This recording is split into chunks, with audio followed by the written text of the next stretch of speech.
예, 안녕하십니까. 이번 시간에는 이제, 일단 사건 번호부터 일단 적어 드리겠습니다. 이게 중앙 9개 사건 해가지고요. 2000-35,154호 사건이더라. 이런 말씀드리겠습니다. 근데 요 사건에 대해서 설명드리기 앞서가지고 우리가 이번 요 강좌는 이제 실제 낙찰된 사례에 대해서 여러분들하고 같이 공부를 하는 그런 마당이란 말입니다. 이러다 보니까 제 생각으로는 이렇게 봅니다. 우리가 경매 투자를 하고자 하는 목적이 뭐냐, 그러니까 돈을 벌기 위함이더라. 그럼 돈 벌기 위해서는 어떻게 해야 되지? 공부하자. 공부하는데 어떻게 기본적인 사항은 나름대로 습득을 하시고, 그리고 나서 여러분들 생각으로는 경매 투자를 하기에 앞서가지고 공부를 하심에 있어서 제일 좋은 교과서랄까요? 책은 어떤 게 제일 좋은 자료겠습니까? 제가 볼 적엔 뭐다, 이게? 경매 정보지가 제가 보는 관점에서 제일 좋은 하나의 자료가 되고 교과서가 될 수 있다더라, 이거죠. 그러니까 실제 이런 중앙 9개 사건이더라 제가 설명을 드립니다만은, 이거 과거 옛날 사건인데 그건 나와 관계 있나? 이런 식으로 생각하시는 분들은 또 말씀드립니다만 돈 못 버십니다. 그러니까 실제 이건 뭐다, 내가 낙찰을 받진 않았다 손치더라도 여러분들은 분명히 내가 어떤 지역에 어떤 부동산에 대해서 투자를 하겠다라는 그런 마인드는 딱 정립이 되어 있을 거 아닙니까? 그죠? 이 상태에서 예를 들어 서울 강남구 삼성동 쪽이다. 삼성동에 아파트가 경매가 나왔네. 그러면은 요 동네 요즘 보니까 경매 시장이 도대체 어떤 식으로 돌아가느냐, 여기에 대해서 뭐다, 이게 과거의 사례를 기초 삼아가지고 여러분들이 현재 투자를 하시라 이거죠. 그런 측면에서 이 물건에 대해서 이 사람이 법원에서 얼마 가격을 제시했는데 이 사람이 얼마를 제시해서 낙찰을 받았더라. 왜 이 사람이, 그러니까 여러분들은 다른 사람들이 말해도 낙찰받은 금액 있잖아요. 그러니까 낙찰 금액이 있으면은 이 낙찰 금액에 대해서 나름대로 왜 이 사람은 이 가격을 제시하였을까? 요즘 보면 너나나나 할 것 없이 전부 다들 경매 관심들 가지다 보니까 오히려 제 생각으로는 그렇습니다. 경매 비전문가보다는 경매 전문가들이 경매 관심 가진다고 그러면요. 인터넷상에 들어가도 이제 카페들에 보면 이제 경매에 관련된 카페들이 상당히 많이 있지 않습니까? 그런데 들어가 보게 되면 비전문가보다는 오히려 전문가들이 상당히 많더라. 저는 그렇게 보고 있습니다. 그러면은 제3자 다른 사람들이 이 물건을 얼마에 낙찰을 받았다더라. 왜 이 사람이 이 금액을 썼을까? 이 낙찰받은 금액 이 자체에 대해서 나름대로 조사 내지 분석을 해보자. 제가 이제 이런 경매 정보지를 여러분들과 같이 공유를 하고 있습니다. 그러면은 보다 여러분들이 적극적인 마인드를 가지신다면 어떻게 하셔야 된다더라. 그러니까 제가 이런 사안에 대해서 설명을 드리면은 관심 있으시는 지역이라든지 물건이 있다 하게 되면 여기 주소 그대로 다 나와 있습니다. 나와 있기 때문에 여러분들 어떻게 나중에 이미 이건 제3자가 낙찰 받아갔지만은 과연 이 물건이 어떻게 현재, 그러니까 1년 전에 낙찰을 받았다. 1년 전에 이 사람 만약에 1억에 낙찰을 받았다. 그런데 1년 후에 지금 보니까 이게 부동산 시장에서 얼마에 유통이 되는가. 이런 문제에서 이 사람 봐라. 이 정도 돈이 남기 때문에 1년 전에 이 금액을 썼겠구나. 이런 식의 어떤 적극적인 그런 투자 행태를 보이셔야 되지 않을까 하는 그런 생각을 가지게 됩니다. 요거 말씀드리기 전에 또 한 말씀 더 드릴게요. 보니까 이건 아마 제가 다른 강좌에서도 말씀드린 것 같습니다만 우리가 권리 분석이 참 좋아요. 중요합니다. 진짜 중요합니다. 권리 분석이 진정 정말로 중요한데 권리 분석도 중요하지만 제가 볼 적엔 권리 분석은 기본 기초로 딱 다 잡아놓고 그다음에 어떤 게 중요하다는 게 물건 자체에 대한 분석, 이것은 저는 이게 더 중요하다라는 그런 생각을 가지게 됩니다. 그러니까 물건 자체에 대한 분석이다 그러니까 첫 번째 하니까 그 부동산에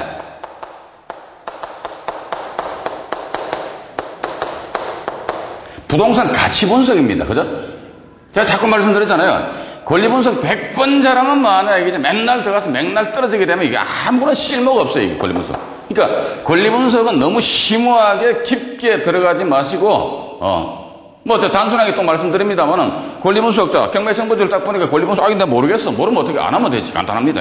그러니까 너무 복잡하게 생각하지 마시라겠지. 왜냐면요 또 이게 향후 부동산 경매 시장은 당분간은 뭐다, 이게 경매 시장에 이 경매 매물이 조금 많이 쏟아져 나올 것 같습니다. 그러니까 경매 시장에 경매 물건이 많이 쏟아져 나오느냐, 아니면 또 이제 일반 부동산 경기가 어떻게 되느냐, 또는 주식이 어떻게 되느냐, 여러 가지 상관관계가 있습니다. 그러니까 경매 시장에 부동산이 많이 쏟아져 나온다더라 이랬을 경우는 어떻게? 내가 낙찰받을 확률이 높은데 어떻게?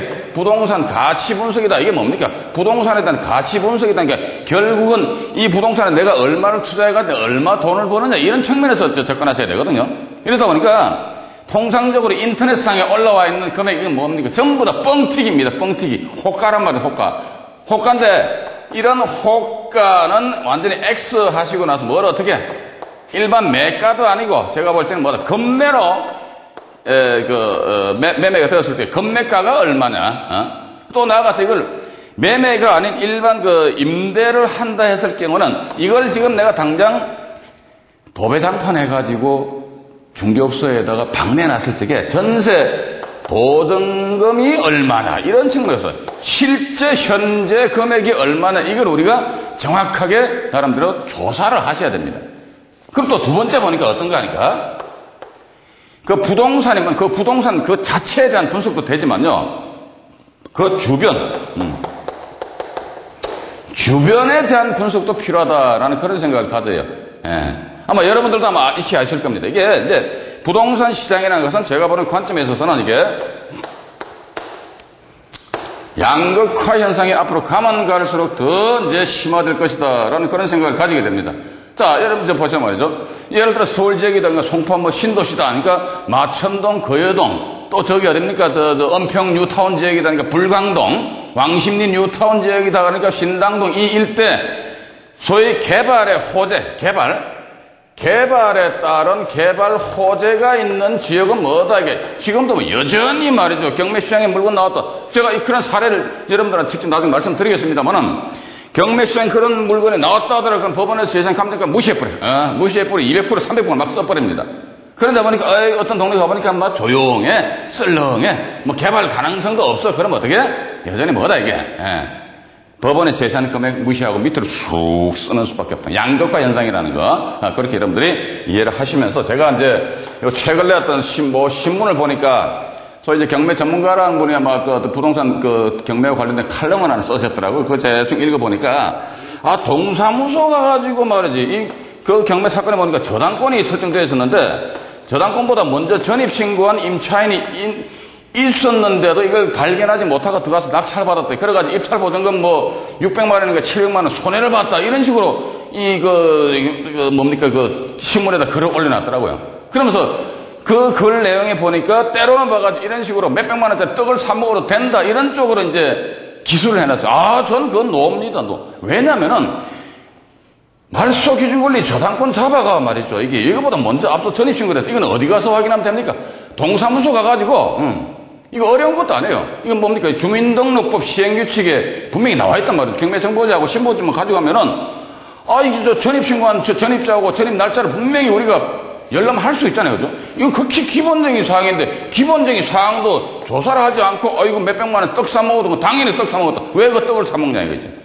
이런 부분은 극히 어떤 기본적인 권리 분석인데, 제가 볼 때는 이건 당연히 조사를 해야 되고, 여기서 보다 경매 투자를 하면서 더 중요한 게 뭐다. 그러니까 이 부동산을 내가 지금 얼마에 팔았을 적에 6개월 후, 1년 후에 팔았을 적에 과연 내 주머니에 얼마의 수입이, 얼마의 소득이 발생될 것인가. 이런 측면에서 여러분들은 이제 즉 물건 분석입니다. 물건 분석하니까 현재 부동산에 대한 가치에 대한 분석과 두 번째 뭐다 이게 주변에 대한 주변의 상황 분석이다. 이런 측면에서 여러분들이 좀 접근을 하시기 바라고, 또 한 말씀만 더 드리고 들어갈게요. 뭐냐면 이런 내용도 제가 다른 강좌에서 말씀드린 걸로 기억이 나는데, 부동산은 뭐다 항상 이게 여심입니다. 여자의 마음을 읽어야 됩니다. 부동산에 대한 투자 결정이랄까, 이런 경우는 남자들보다는 여자들 관점에서, 예를 들어가지고 내가 아파트를 낙찰받았다, 다세대를 낙찰받았다, 다세대도 다세대 나름이잖아요. 그죠? 뭐, 지어진 지 10년 정도 된 다세대 같은 경우 보면 뭐, 진짜 안에 내부 들어가보면 정말 정냄이 뚝뚝 떨어질 정도로 이 구조가 안 좋아요. 그런데 최근에 지어진 다세대 같은 경우는 이제 주방하고 거실하고 통으로 쭉 나와 있고 앞뒤 뭐, 베란다에다가 발코니 쫙 나와 있고 말이죠. 안에 들어가면 아파트더라. 그러니까 딱 봐가지고 여자들의 입장에서 봐서 야, 요거 오케이. 여자들의 입장에서 오케이 할 수 있는 그런 부동산을 일단 선택하시는 것도 뭐다 이게. 어차피 이 부동산을 낙찰 받아가지고 내가 매매를 하든지 아니면 임대를 하든지 어쨌든 뭐다 이게. 회전을 해 시켜가지고 나름대로 수익을 발생시켜야 될 거 아닙니까? 근데 그런 측면에서 뭐다 이게. 여심을 한번 읽어보자. 그러니까 여심을 읽어보자. 그러니까 하나 더 말씀드리고 싶은 것은 첫 번째, 요거 아주 중요합니다. 이게 여러분들 천천히 생각해 보시는 거죠. 그 부동산 주변에 재래시장이 있느냐? 이건 사실 주거용 부동산에 국한시킨 겁니다. 그러니까 재래시장이 있느냐, 또 두 번째 보니까 뭐 초등학교라든지 중학교라든지 또 고등학교가 있느냐, 세 번째가 뭐 있다더라. 그러니까 지하철 등의 역세권에 소재하느냐, 또 네 번째 보니까 뭐 관공서라든지 또 뭐 있습니까? 애들이 아프다 그러면 어디 병원에 데려가야 되니까 병원 등이 소재하느냐. 이런 게 뭐다? 결국은 여심을 사로잡는 하나의 어떤 요인이 되지 않겠느냐. 남자들은 헛개비입니다. 허당입니다. 아침에 일찍 나갔다가 저녁 때 술 한잔 먹고 새벽 1시, 2시에 들어오기 때문에 집은 남자들 입장에서 잠자는 공간밖에 안 되는데 그 집은 뭐다? 여자들 중심으로 이게 보셔야만 되지 않을까 하는 그런 생각을 가지게 되면서 이제 사례에 대해서 말씀을 드리겠습니다만, 또 다시 말씀드립니다만, 제가 이 사례에 대해서 쭉 말씀드리는데요. 간혹가다 중요한 사례 같은 경우는 제가 배당표 작성에 대해서 말씀도 드리겠습니다만, 어지간한 건 뭐다? 그 물건 자체에 대한 분석입니다. 이 사람이 이 물건, 이 금액을 낙찰받았는데, 현재 이 사람이 과연 성공을 한 투자나 실패한 투자나, 그러니까 물건 자체에 대한 분석, 이런 측면에서 제가 말씀드리도록 하고요. 자, 그럼 여기서, 조금 말씀이 길었습니다만은, 중앙국에 2000 타경 35,154호 경매 사건입니다. 이건 여러분들 자료를 보시면은 중앙국에에서 경매가 진행이 되었고요. 근데 기본적인 권리에 대한 분석은 우리가 간단하게 해봐야 되거든요. 그러니까 권리 분석보다 물건 분석에 치중하다니까 권리 분석 확 내팽개치면 큰일 납니다. 그러니까 기본적인 권리에 대한 분석은 해보자. 그러니까 자료상의 등기부상 권리관계나 맨 우측 보시니까 건저당권 해가지고 1975년 4월 12일자 대한주택, 아마 이 주택은행 같습니다. 여기서 아마 저당권을 설정한 것 같습니다. 그럼 이게 뭐다? 이게 말소기준권입니다. 말소기준권에서 그 밑에 보니까 뭐 건저당권 이전, 건저당권 이전, 건저당권 이전, 뭐 가압류 이미 가처분 이렇게 나오죠.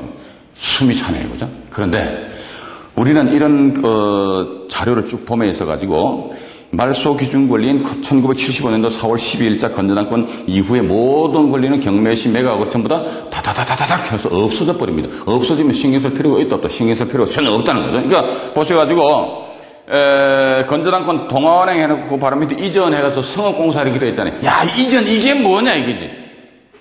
이거는 경매의 본질이 아닙니다. 제가 볼 때는. 이전이 뭐냐 이게. 건저당권 일부가 누구한테? 성업공사 앞으로 이전됐대요. 지금 한국자산관리공사로 이름 바뀌었지만은, 이거 저당권 일부가 이전이 되었음에도 불구하고 이 성업공사에서 일부 이전받은 저당권의 효력은 어디? 그 전에 이전을 해준 저당권자가 그 날짜로 해서 어떤 저당권의 효력이 발생되기 때문에, 그런데 결과론적으로 이선 낙찰자와는 관계가 없다는 겁니다. 순위에는 변동이 없다는 거, 그렇게 여러분들이 이해를 하시면서. 두 번째 보시니까 바로 좌측에 임차 내역란에 보니까 임차인들 두 사람이 있는데 이 사람들 뭐 이름 쳐다보지도 마세요. 봐가지고 전입 날짜만 딱 보자. 이게 전입 날짜 보니까 말소기준권리보다도 한 20년 후에나 전입신고를 했거든요. 얘는 이 사람들보다 전부 다 경매시 매각으로 따다닥 없어져 버립니다. 그러니까 권리에 대한 분석은 이런 식으로 제가 조금 전에 말씀드렸는데 등기부에 대한 분석해보니까 간단히 땡끝. 두 번째, 임차인 전입 날짜 언제지 보니까 요거 봐라. 요것도 말소기준권리보다 나중이기 때문에 땡끝이다. 이로써 권리 분석이 끝나버린 겁니다. 끝나고 이제는 뭐가 중요하다 이거예요. 보다 더 중요한 사항이 뭐지? 그러니까 서울시 강남구 삼성동의 영동 AIB 차관 아파트 그 경매시장에 나왔는데 이 물건에 대한 1차 법원에서 평가한 금액이 얼마더라? 2억으로 평가됐다 이거죠. 2억으로 평가해가지고 이게 경매시장에 쏟아져 나왔다 이랬을 경우에 내가 어쨌든 제가 이런 말씀도 드렸습니다. 경매 투자매에 있어가지고 2등은 아무런 의미가 없어요. 항상 뭐다? 1등을 해야 된다 이제. 1등은 그것도 어떻게? 돈 되는 장사, 돈 남는 장사이기 때문에 항상 1등으로 해서 낙찰을 받다. 근데 1억으로 해서, 2억으로 해서 경매시장이 쏟아져 나왔다더라 이렇게 나오는데 그 자료 밑에 보시니까 최초가 밑에 최초가가 1차 감정 가격입니다. 최저가가 얼마? 1억 6천 나왔습니다. 1억 6천이 보니까 아마도 이것은 이제 요 2억 이날짜에 응찰하는 사람이 없어가 유찰되면 이 금액에서 통상 저감률 해가지고 20%. 그래서 전국적으로 20%는 아닙니다.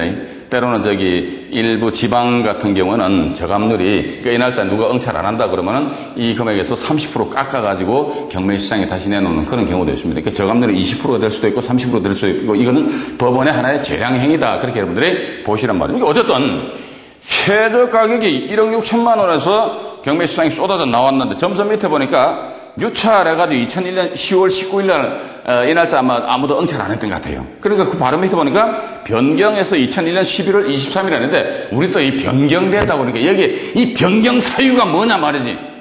이것도 제가 볼 때 경매 본질은 아니더라 저는 그렇게 봅니다. 변경 사유가 뭐냐. 이런 변경 사유는 경매 정보지에 의해서는 우리가 정확하게 조사할 수가 없습니다. 어쨌든 근데 변경됐다 이거죠. 그러고 나서 그 바로 밑에 보니까 2001년 12월 28일 날 해가지고 낙찰이 됐다는 것은 이 날짜에 2억에서 20% 깎아가지고 1억 6천만 원 해가지고 2001년 12월 28일 달에서 경매시장에 다시 물건을 내놓으니까 이 날짜에 얼마에 썼다더라? 이게 2억 7천 100만 원에 썼다더라. 그러니까 아직도 이제 제가 이 사례는 지금으로부터 한 4, 5년 전 사례란 말이죠. 이러한 사례를 가지고 제가 오프라인 상에서 강의할 적에 이런 걸 사례를 소개하게 되면 아직도 어머나 하시는 분들이 계십니다. 근데 아직도 어머나 하시는 분들은 제가 볼 때는 앞으로 조금 더 어떻게 경매 내지 부동산 공부를 조금 더 하셔야 돼.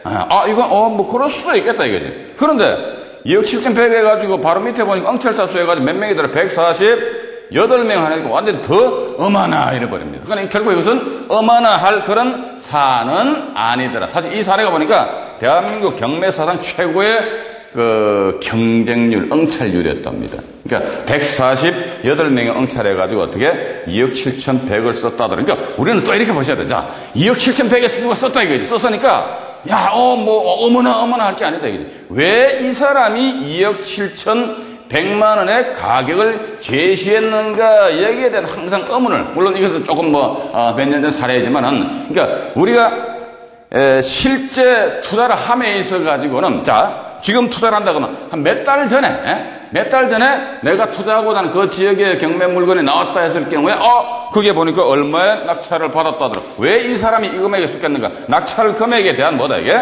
나름대로 조사 내지 분석은 여러분들이 반드시 하셔야 됩니다. 조사 분석하셔가지고. 근데 저도 사실은 이 사례를 접하고 나서 저도 사실 어마어마했어요.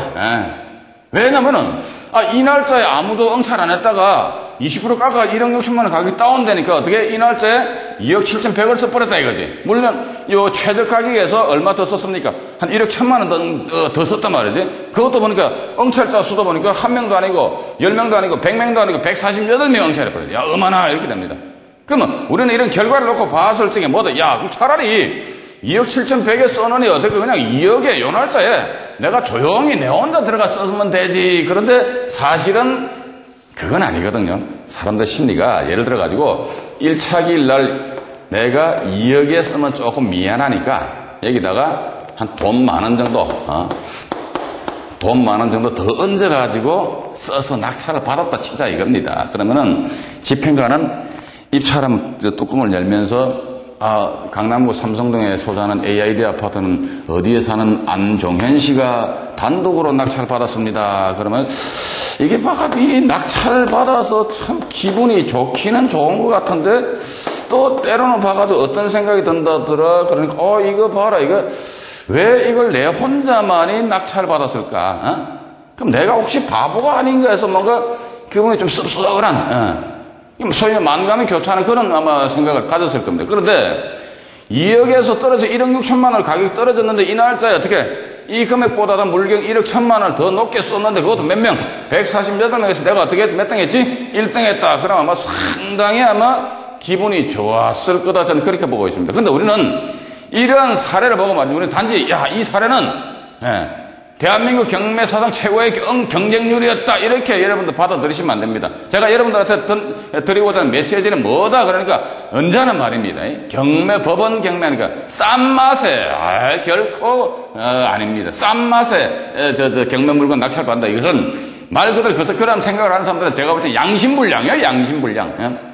싼 게 비지떡이다. 이런 말도 있지 않습니까? 그렇기 때문에 딱 봐가지고 결국은 뭐다? 물건 분석이라는 말이에요. 제가 조금 전에 말씀드렸습니다만은 권리 분석하니까 제가 권리 분석 간단하게 멘트해드렸습니다.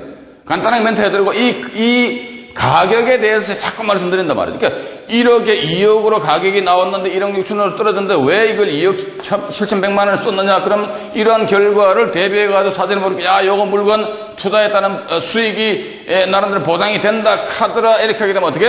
한번 유찰되는 것까지 보지 말고 그냥 1차 기일날 내가 떳떳하게 내 혼자 단독으로 낙찰받는 한이 있더라도 단독으로 낙찰받는 한이 있더라도 그냥 들어가서 조용히 낙찰받아 버리자 하게 되면 상대적으로 취득원가에서 한 7천만 원 정도 세이브 되잖아요. 그죠? 또 두 번째 뭐다 이게 세금 측면에 있어서도 과표만 해도 7천만 원 정도 차이가 납니다. 7천만 원에 따른 뭐다 이게 세금도 취득록세에서 세금도 절세를 할 수 있는 그래서 이건 결국 뭐다 앞으로 여러분들은 경매 투자를 하시면서 가지고는요 자꾸 이때도 이런 말씀은 자꾸 말씀드렸는데,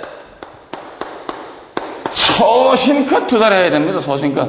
남이 뭘 하니까, 절대로 남이 내 밥 먹이 줍니까? 그건 아니거든요, 그죠? 그러니까, 1년에 단 한 건 내지 두 건을 낙찰을 받으시더라, 소신껏. 내가 써서 떨어지면 어떻게, 떨어지면 할 수 없어요. 또 경매 투자하면서 가지고 조급한 마음 먹으면 안 됩니다.